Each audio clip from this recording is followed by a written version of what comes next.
Imagine a pool of blood drying on a quiet Arizona porch, and right next to it, a discarded bottle of heart medication. Nancy Guthrie is 84 years old, and these pills are her lifeline. Think about it.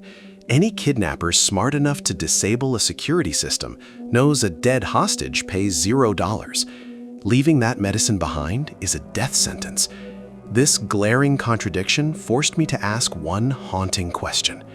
Was this ever a real abduction, or just a clumsy stage play meant to hide a crime that ended right at her doorstep? To find the truth, I have spent countless hours digging through every single page of the Puma County search warrants. I cross-referenced raw surveillance video with digital location history to map out the real timeline. What I discovered buried in those files is a dark reality that looks nothing like the sanitized story officials are telling. So before we even start analyzing the forensic evidence or squinting at that grainy surveillance footage, we have to take a step back and look at the motive. Most people want to jump straight to the horror, but the why is always found in the foundation of the home. Nancy Guthrie did not just end up in Tucson by mistake. She moved to the desert specifically to be closer to her daughter Annie and her son-in-law Tommaso Cioni. On the surface, this was a story about family values. We are looking at a group of people with absolutely no history of violence. Not a single emergency 911 call was ever logged at that address. There were no messy court battles, no public feuds, and no neighbors reporting strange noises in the middle of the night. It looked like the perfect retirement for an 84-year-old woman. But as anyone who has ever lived in a small town knows, silence does not always mean everything is fine. Sometimes silence is just a very expensive veil. We need to talk about the money, because in cases like this, the money usually tells the truth when people will not. Nancy lived in a gorgeous adobe-style home tucked away in the Catalina foothills. If you know anything about Tucson real estate, you know that this area is where the elite live. We are talking about houses with panoramic mountain views and infinity pools. Experts in the local market estimate that Nancy's property is worth at least $2 million. Now, let's pause for a second and do the math. If you divide that $2 million asset among her 3 children, each branch of the family stands to inherit nearly $700,000. The thing is, $700,000 is a lot of money to almost anyone, but it is a fortune to someone living on an educator's salary. Tommaso Cioni spent years working in academia and teaching. It's a respected life, but it is rarely a wealthy one. At the same time, we have to look at the reality of Nancy's health. She was 84 years old. She had a pacemaker and a list of prescriptions as long as your arm, which means that while the love might have been there, the burden was also there. Constant medical checkups, the looming threat of expensive nursing home care, and the daily grind of monitoring an elderly parent can create a very specific kind of resentment. It's a slow-burning fire that most families never talk about. What I found was that while the world saw a grandmother enjoying her golden years, there might have been a very different conversation happening behind closed doors. Maybe someone was looking at the rising cost of healthcare and the stagnating value of their own bank account. In other words, the house in the hills was not just a home anymore. It was a massive, untapped life insurance policy waiting for a signature, which tells us that the opportunity was there and the motive was definitely there. You see, the problem with a $2 million inheritance is that it only becomes real when the owner is gone. And for someone struggling to make ends meet, that wait can start to feel like an eternity. And this is important because we have to ask ourselves if we're looking at a tragic disappearance or a calculated financial move. At this point, the lack of conflict in the official records actually starts to look suspicious. How can a family be that perfect? From there, I started thinking about the psychological toll of caregiving. It's a heavy weight to carry, and sometimes people just want to be free of it, especially if there's a massive payday waiting on the other side. The reason this matters is that it changes the way we see every single interaction that happened on that final night. Was it a loving dinner, or was it a final inspection? This leads me to a detail that really disturbed me. While Savannah was off building her own wealth, the local family in Tucson was the one doing the heavy lifting. They were the ones dealing with the doctors and the daily needs. That kind of inequality can breed a very bitter type of jealousy. Which brings me to this shock. Could financial pressure and $2 million create a killer? Tell your thoughts below. What happened next is the part that truly turns this investigation from a tragedy into something much more chilling. We need to walk through the final hours of January 31st carefully. Everything seemed normal. Tommaso Cioni drove Nancy home after they had finished their dinner together. At 9:48 in the evening, his car pulled into a quiet driveway in the Catalina foothills. The car went inside, and for a moment, the house was a sanctuary. Just 2 minutes later, at 9:50 in the evening, the garage door closed and Tommaso drove away. According to official records, Nancy Guthrie was safely inside her home, locked away from the world. But this is where the story starts to fracture. If this was a random predator or a professional kidnapper who had followed them from the restaurant, you would expect them to strike immediately. Usually things go this way. They take advantage of the transition, the moment the door is unlocked, or the minute the lights go out. Digital evidence shows otherwise. The house sat in undisturbed silence for nearly 4 hours. The Ring doorbell camera was active, the sensors were on, and nothing moved. At the same time, the desert night was getting colder, dropping down toward freezing. The problem is, the security system was not disabled until 1:47 in the morning on February 1st. Think about that for a second. That is a massive gap of 3 hours and 57 minutes. It wasn't until nearly 2 in the morning that a masked figure finally appeared on the porch and cut the connection to the camera. What struck me here was the sheer absurdity of that level of patience. If this was a stranger, why crouch in freezing shadows for 4 hours after the only other person left the house?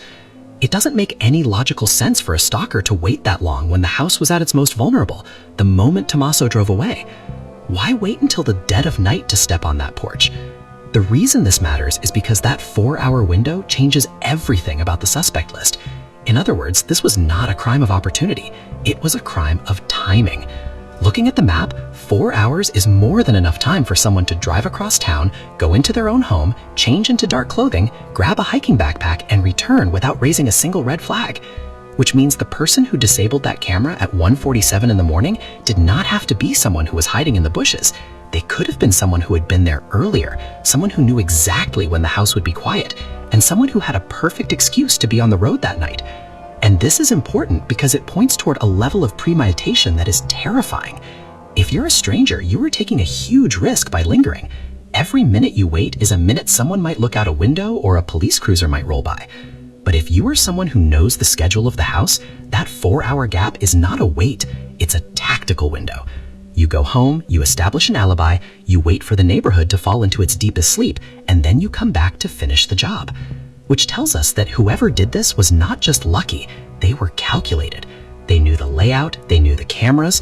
From there, we have to ask about the digital footprint. Was there any movement detected by internal sensors during those 4 hours? So far, the authorities have been very quiet about that.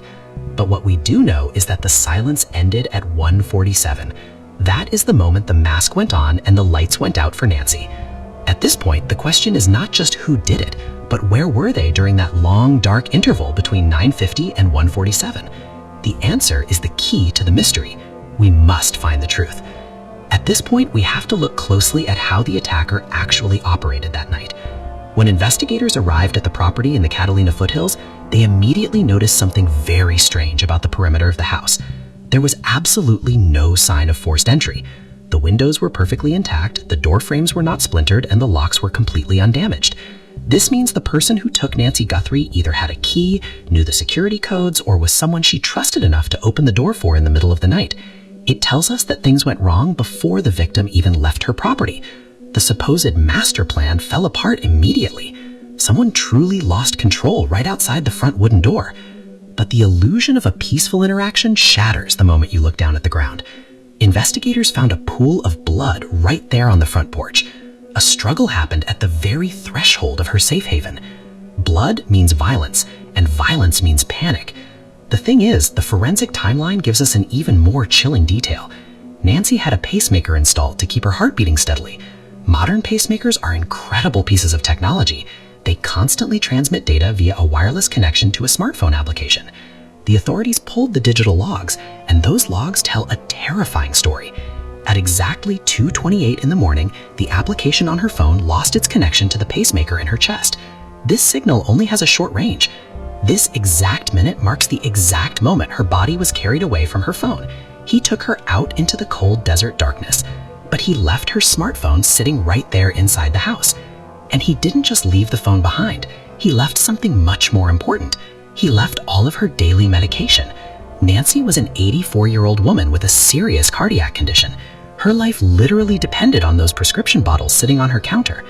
Now, let's think about the psychology of a traditional ransom situation. If you are a criminal who wants to extort $2 million from a wealthy family, your hostage is your only leverage. Your hostage is your paycheck. Any kidnapper with half a brain knows that if they don't bring the heart medication, the hostage will die. If the hostage dies, there's no proof of life. And if there's no proof of life, nobody is going to pay you a single dime. Leaving that medicine behind is the biggest mistake a professional could make, which leads me to believe this was never a professional operation at all. The fact that the medication was abandoned proves that whoever took her simply didn't care if she lived or died. In fact, they probably already knew she was beyond saving.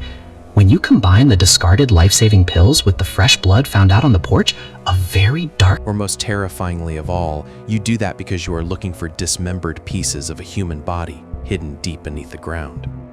This specific action crosses a massive line in any standard missing persons investigation. It shifts the entire focus from a frantic rescue mission into a grim recovery operation. This aggressive, invasive search completely betrays the comforting words the sheriff has been feeding to the public. You simply do not rip apart the plumbing infrastructure of a grieving family unless you secretly consider them your #1 suspect.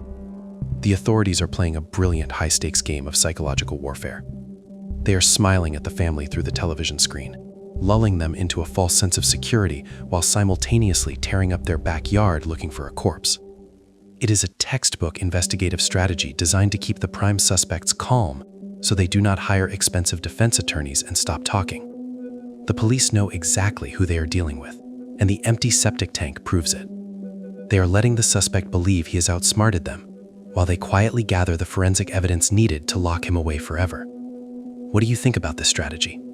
If you were watching the police pump your own septic tank while telling the world you are innocent, would you realize they are silently building a murder case against you? Let me know your thoughts down below. Now, the reason this matters is that every single person watching this case unfold is asking the exact same question. If the physical profile matches so perfectly, and if the timeline points so directly at the son-in-law, why is Tommaso Cioni not currently sitting in a jail cell wearing a pair of cold steel handcuffs? It is the most frustrating part of following a true crime investigation in real time. We see the puzzle pieces fitting together perfectly on our screens, and we expect the authorities to kick down a door immediately. But the reality of the justice system is much more complicated than our armchair detective work. Logical deduction, no matter how brilliant or convincing it might seem to the public, is absolutely not the same thing as undeniable physical evidence in a court of law. A prosecutor cannot walk into a courtroom and simply tell a jury that the suspect looks like the guy in the surveillance video. They need hard, irrefutable facts and proof. If the police arrest him too early purely on suspicion and a matching backpack, a clever lawyer will create reasonable doubt, and a guilty man might walk free forever. They only get one shot at a murder trial, and they cannot afford to miss. And that is exactly why the police are maintaining this agonizing silence. They are not ignoring Tommaso. They are actively building a massive digital profile behind the scenes. We are currently living in an era where it is virtually impossible to commit a crime without leaving a trail of invisible electronic breadcrumbs. The detectives are fighting a digital war right now. They need to forensically examine the global positioning system history embedded deep inside the computer of Tommaso's vehicle. They need to know exactly where that car was located during that terrifying 4-hour gap between 9:50 in the evening and 1:47 in the morning. Did the engine turn on? Furthermore, they are ripping apart his cellular network data. They need to extract the cell tower triangulation logs to verify his alibi.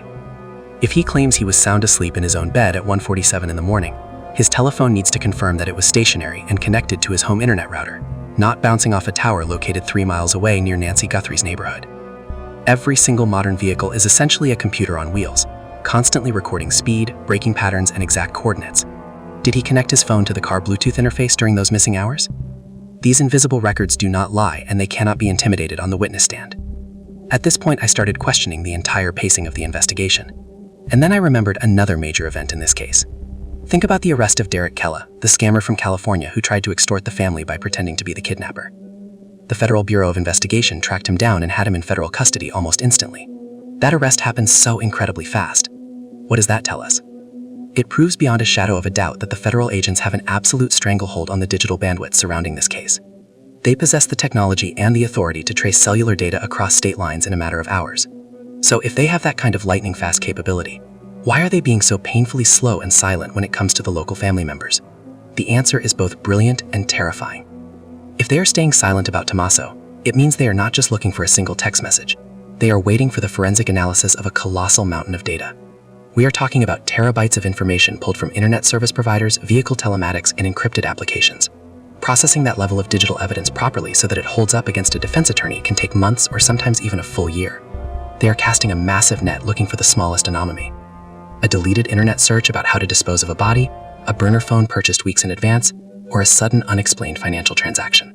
They are patiently building a digital cage so tight that when they finally spring the trap, neither he nor any potential accomplice will have any room left to lie. They want the suspect to feel that invisible net tightening around them every single day until the digital footprint forces a confession, which tells us we are standing right on the edge of the absolute worst-case scenario imaginable. We have a very clear financial motive tied directly to a massive $2 million estate. We have a terrifying and completely unexplained 4-hour time gap where the house sat completely silent in the freezing cold. We have a crime scene that looks exactly like a clumsy, horribly botched stage play, deliberately designed to distract the professional investigators from the real hidden truth. And above all else, we have a prime suspect caught on camera wearing a specialized hiker backpack, possessing facial and physical features that perfectly match the son-in-law. Everything points inward, not outward. When I piece this entire sequence of events together, I realize the police are not actually stuck at a dead end at all. They are simply meticulously setting elaborate legal traps all around the suspect. They know that time is the ultimate enemy of a guilty conscience. Every single day that passes without an official arrest is a long, agonizing day the perpetrator wakes up terrified, wondering if today is the exact day the federal agents finally knock on the front door. The authorities are strategically letting the intense pressure build, allowing the paranoid suspect to make careless mistakes, to whisper to an accomplice in secret, or to nervously check a digital device one too many times. The total silence from the local sheriff is a brilliantly calculated psychological weapon. It intentionally lulls the guilty party into a false sense of absolute security, while the invisible digital net tightens around them. The detectives do not need a rushed confession right now. They patiently need a mountain of undeniable data. They need the cellular tower pings, the global positioning system coordinates extracted from the car, and the hidden internet search history. They are quietly building an impenetrable fortress of electronic evidence that no expensive defense attorney could ever tear down. When you look at the entire investigative board, from the fresh blood on the porch to the completely drained septic tank, you can clearly see the invisible walls slowly closing in on the person who committed this terrible act. This case leaves us with a truly chilling lesson about blind trust, domestic deception, and personal safety. We spend our entire lives diligently locking our doors and religiously checking our security alarms to protect ourselves from the unknown boogeyman outside. We are taught from childhood to deeply fear the violent stranger lurking in the dark alleyway, or the random opportunistic predator stalking the quiet neighborhood. But sometimes the most profound and deadly threat does not come from a faceless stranger roaming the streets at midnight. Sometimes the ultimate, unescapable danger is already sitting right there inside your own house. It hides right at the family dinner table, perfectly concealed behind the comforting illusion of filial piety and peaceful, loving domestic dinners. It is a terrifying, stomach-churning realization that the gentle hands passing you a warm plate of food could be the exact same hands coldly calculating the exact cash value of your life insurance policy. If the desert body disposal theory is completely correct, and the cold-blooded killer truly dragged an 84-year-old woman into the unforgiving wilderness, which specific piece of digital evidence do you genuinely think will be the final straw that absolutely forces the killer to confess? Will it be the vehicle location data definitively proving the car drove out into the rocky wasteland? Will it be a deleted internet search history showing someone desperately looking for clever ways to permanently cover up a domestic homicide? Or will it be the cell phone record showing a fatal connection to the wrong tower at the exact wrong time? Let's discuss this together down in the comment section below. I genuinely want to carefully read your personal theories on exactly what specific careless mistake will ultimately bring this entire house of cards violently crashing down. We are all patiently waiting for the final shoe to drop. Maybe in a few short weeks, a devastating grand jury indictment will finally be officially released to the general public, bringing the long-awaited justice that this deeply grieving family truly deserves. Or maybe the harsh reality is far more depressing. Maybe the vast, completely barren Arizona desert will simply swallow this dark truth forever, burying the terrible secrets beneath miles of sun-baked sand and silent stones. We might never know the exact sequence of events that suddenly ended the long life of Nancy Guthrie on that freezing January night. But as we nervously look at the smiling family portraits and then back at the grainy surveillance video, we are left with one haunting question. In the end, who is wearing the mask? Thank you for joining me on this journey to the very end of this mystery case. If you enjoy analyzing the hidden aspects of these cases, please like and subscribe to the channel. See you on the next investigation journey.